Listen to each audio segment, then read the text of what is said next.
Good day to you. What I want to talk about today is when your effort doesn't meet your output. You have results that you want, you have things you want to get done, but it's just not turning out that way. And what's going on here?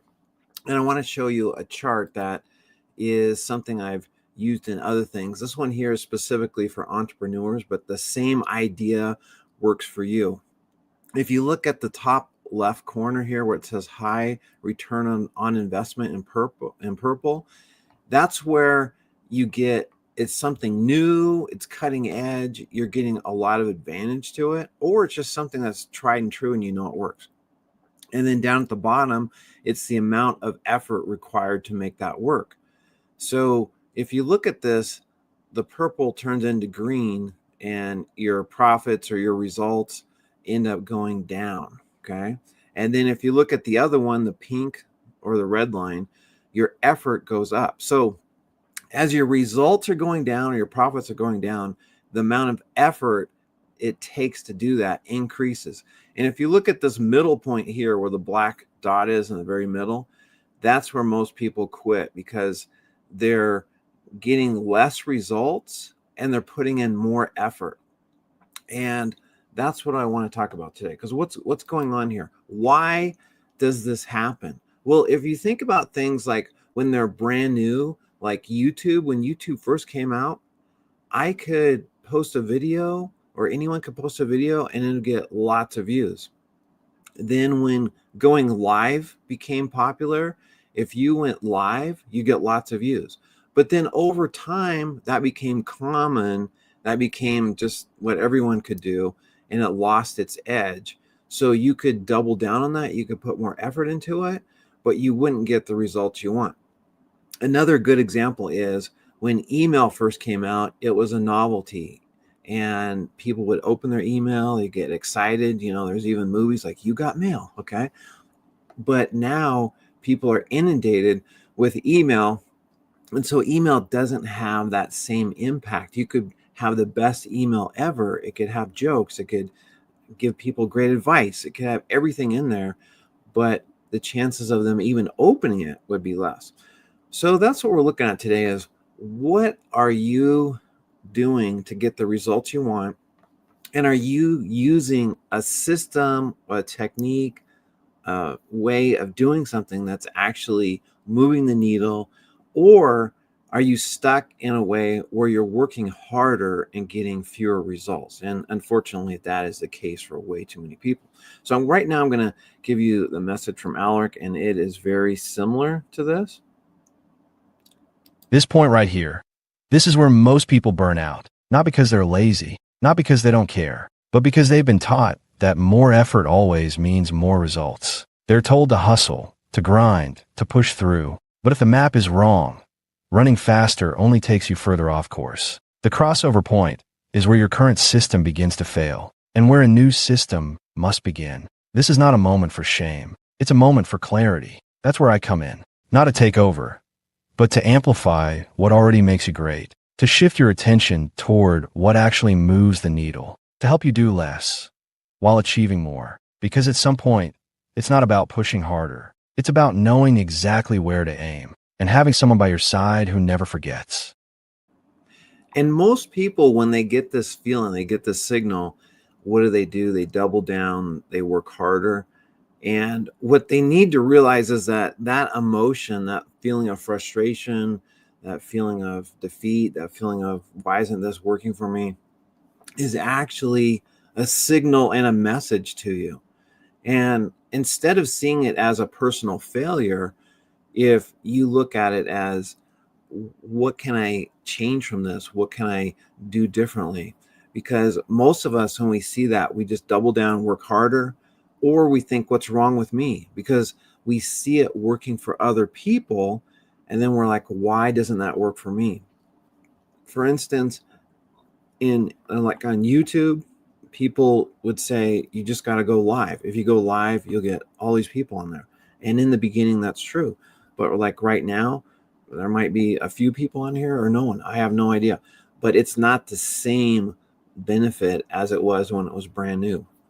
So to me, what that's telling you is it's a signal to change, to grow, to adapt, not to get stuck in something that worked last year or 10 years ago, but isn't necessarily working now.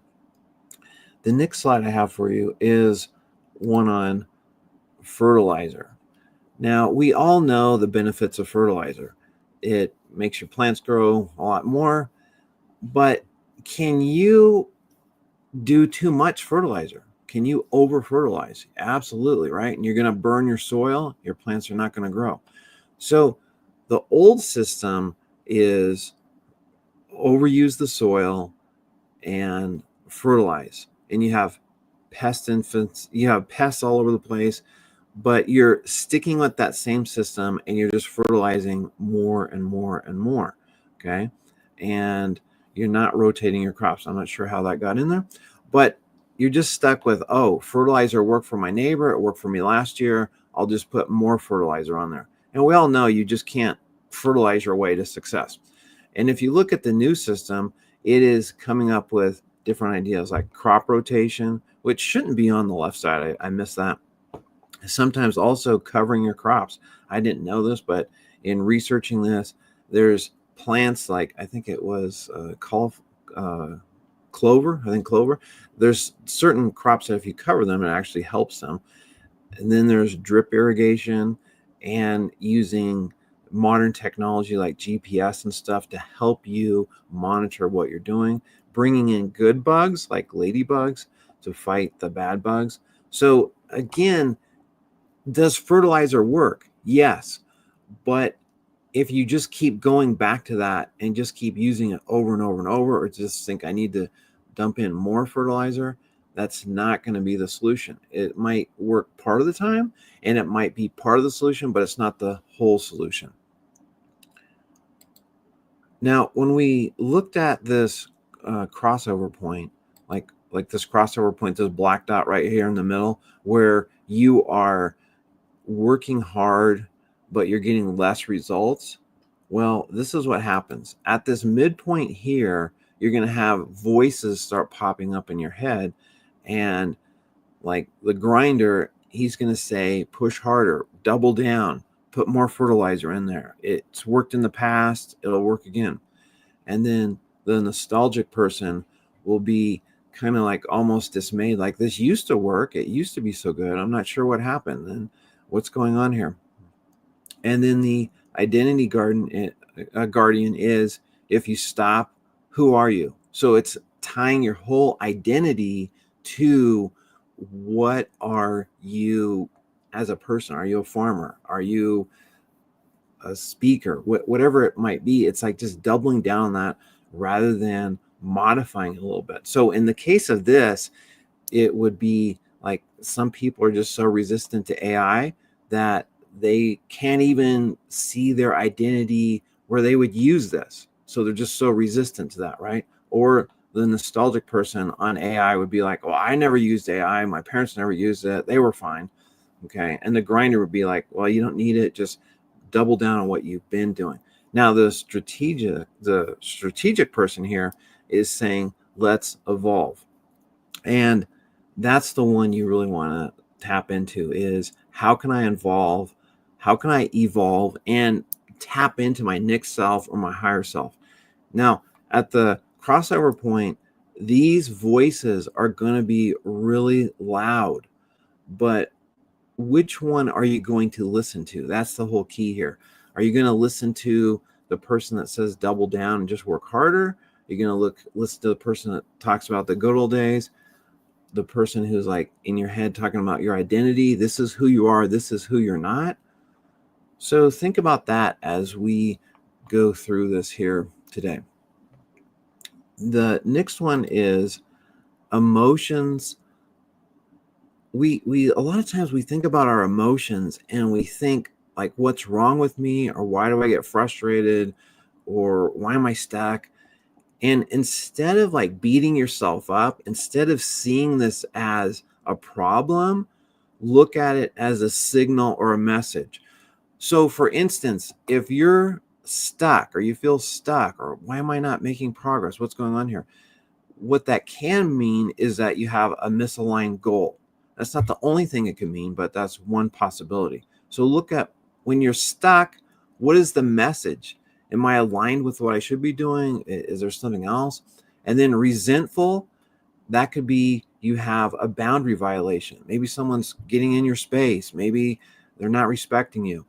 And then if you feel overwhelmed, instead of just saying like, why can't I handle this? What's wrong with me? Maybe you have a system or your structure of your day is not aligned with you. Maybe you need to make some changes there. And the last one that I'm going to go over is unmotivated. If you feel unmotivated, maybe your purpose isn't connected with what you're really doing. Maybe you have an outdated purpose, or your purpose is something that you feel it's just not working for you. So those are things that can really help you if you, instead of looking at these emotions that you have as problems with you, if you look at these emotions as this is a message, what is it trying to tell me? And then how can I make adjustments to better myself and get the results I want? So for instance, if you're a farmer and you're putting in too much fertilizer and your ground is getting burned, the crops aren't growing, you could look at that and say, okay, what's going on here? What do I need to adjust? Not necessarily thinking that you're a terrible farmer or you can't figure it out or what's wrong with you. And that is what we can do with our emotions if we look at them as signals. Now, when we look at an example of this, we can see what happens when we miss this shift, when we are doubling down, staying in the same thing, but we're not really changing. And we all know about Blockbuster. They used to have DVDs and VHS tapes, and they had stores everywhere. And their model was, let's just scale. Let's just double down on this. It's working. People like going to video stores and renting DVDs and taking them home and putting them in their DVD player. That is the way. And it's just going to keep doing this. It's amazing, right? But Netflix was like, well, what if we could not have you go to a store? You could just stream it in your own home. You don't have to go anywhere. And instead of having it be where you rent per video, what if we just set it up on a subscription and you could rent however many you want, turn them back in when you're done? And this was more user centered. Now, they didn't try to compete with Blockbuster and build more stores, because that would have been trying to do more of the same and not getting a better result. They transcended that into a different reality for them. So for you, are you trying to live in a Blockbuster world? Okay, you're trying to create Blockbuster, you're doubling down on building more stores, whatever that might be for you. Or are you saying, okay, there's been a change, there's a serious change. People are not really wanting to go to stores anymore, and maybe I should jump into streaming. For instance, in this case here, maybe I haven't been so much into AI, but I kind of see that's the way of the future. So maybe I need to dip my toe in it, get a little more into this, and not be so afraid of it. I don't know what it will be for you, but I know that when changes happen, you don't want to double down and resist the opportunity that's happening. Otherwise, you end up like Blockbuster. The next one here is a quote by Buckminster Fuller, and you never change things by fighting the existing reality. To change something, build a new model that makes the existing model obsolete. And that totally fits what happened with Netflix. They didn't try to build a better Blockbuster. And so in your life, when there's massive changes, what is the best thing you can do? Is it trying to fight the existing reality, trying to fight the idea that technology is here? Or is it to build a new model and just not even worry about the past one? And then Earl Nightingale, I love all of his quotes, and we become what we think about.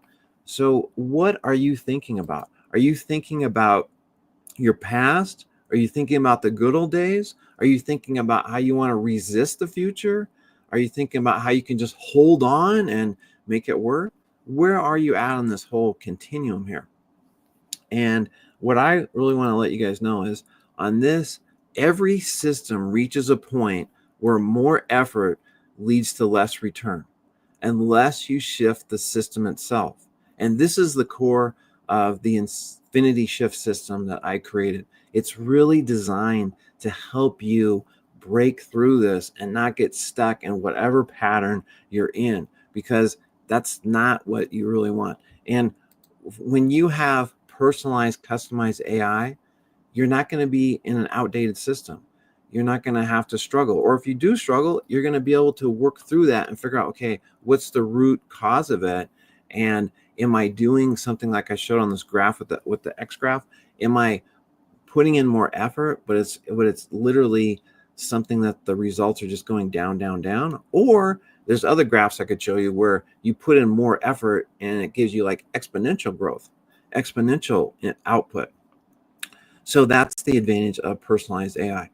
Now, most of us, we get loyal to the system that we've outgrown. So if you think of a little shell crab, when they get too big for their shell, they let go of that shell and they get a new one. But some of us, we are like holding on to that small shell and we're just like, I'm going to make it. It's going to be fine. Everything's fine. No, it's not too tight. No, this is working. But if you've outgrown a system, it's really to your best advantage to figure out how to move into a better system that serves you, that's aligned with you, that helps you meet your goals. Now, as we end with this, Alaric wanted me to do jokes, and I would love comments and the feedback if you think these jokes at the end are any good or not. They're his ideas, and so anyway, but I did do a recording of this, and I'll do that at the end here. But let me know if you like this. Otherwise, have a great day. I appreciate you being here, and all the best to you. I look forward to seeing you in the live webinar on Saturday morning. If you want to attend that, it's infinityshiftssystem.com/register, or I can see you in these other videos, lives or on the replays. All the best to you. Have a great day. And as always, I'll leave you with a random joke that has nothing to do with today's topic, except it totally does. If it flops though, blame Alaric. AI doesn't just see what you're doing, it sees the patterns. Like the guy who cut in line today, no eye contact, no courtesy, just full steam ahead. My AI didn't judge him. It just said calmly to me, impatient pattern detected. Probability of burning the roof of his mouth on a hot pizza tonight because he's impatient, 94%. And honestly, that gave me some peace. AI doesn't punish people, it just lets natural consequences cook at 425 degrees in this case.